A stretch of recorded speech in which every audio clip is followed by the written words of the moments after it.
Dan hampir sepanjang masa 24 jam di ward itu akan dengar suaranya, aduh, sakit, sakit. Macam tu. Muslimin muslimat, ada satu kisah seorang waliullah ataupun disebutkan seorang alim, tapi saya tak ingat nama alim ulama. Dikatakan, yang saya ingat, dia merupakan wali Allah. Dia seorang guru, dia seorang alim, seorang ulama, seorang syekh. Subhanallah. Ketika dia timpa sakit, lalu anak muridnya datang ziarah. Anak muridnya mendengar bahawa tuan guru dia mengaduh, aduh,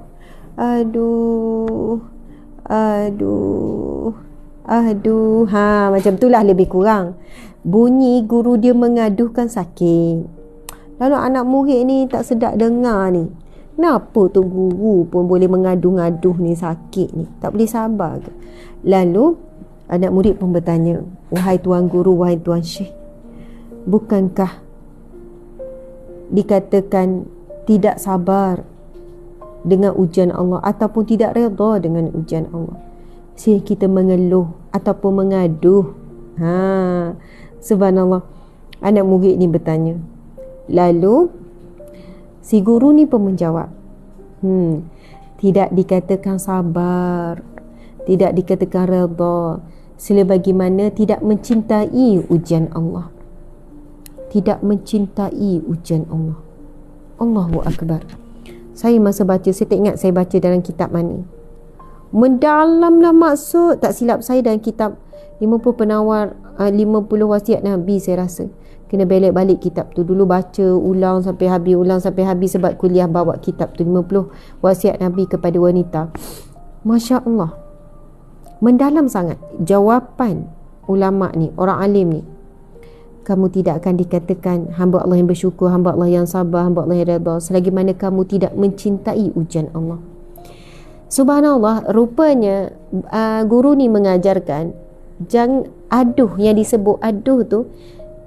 Lalu dikata, aku sebenarnya sedang menikmati ujian Allah. Aku sebenarnya sedang menikmati ujian Allah. Dia sedang sakit kan, dia sebut aduh. Ya, kalau boleh kita nak dengar Astaghfirullah, Allah.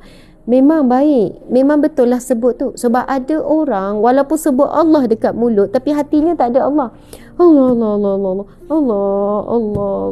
Allah ya Allah, tapi hatinya tak ada Allah. Subhanallah. Tapi guru ni nak beri contoh, jangan mudah kita terus bersangka-sangka. Bila kita dengar ada orang mengeluh, ada orang yang mengaduh, kita kata dia tidak ikhlas.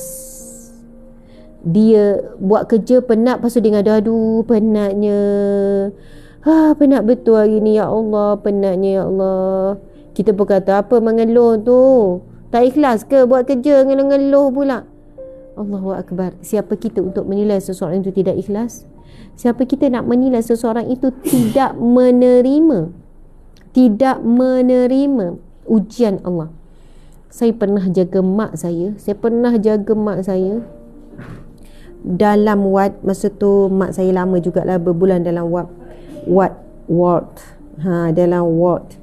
Sebab mak saya dalam masa tu ada ketumbuhan di saraf tunjang sampai tak boleh jalan, buat operation apa semua.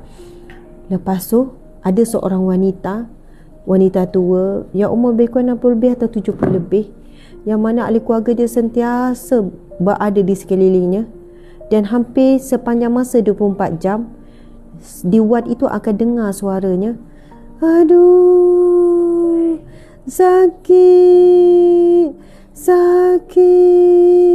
Macam tu. Ya Allah, kita tak dapat tidur. Kebetulannya katil mak saya dengan katil wanita tu tak jauh. Sampailah masa tu saya mula masuk, ni cerita 5 tahun lepas, 6 tahun lepas ni, 7 tahun lepas kot. Lepas tu saya pun tanya nurse kat situ, kenapa? Oh ya Allah, dia kata wanita ini ditimpa sakit yang sangat berat, kanser tulang. Kanser tulang ke kanser apa? Kanser tulang tak silap saya. Yang mana sebenarnya kesakitan tu dah melepasi daripada tahap kemampuan manusia nak tanggung. dari sudut ukuran doktor, tapi Allah berkata kamu akan mampu menanggung, kamu tidak akan uji melainkan dengan mengikut kadar kemampuan.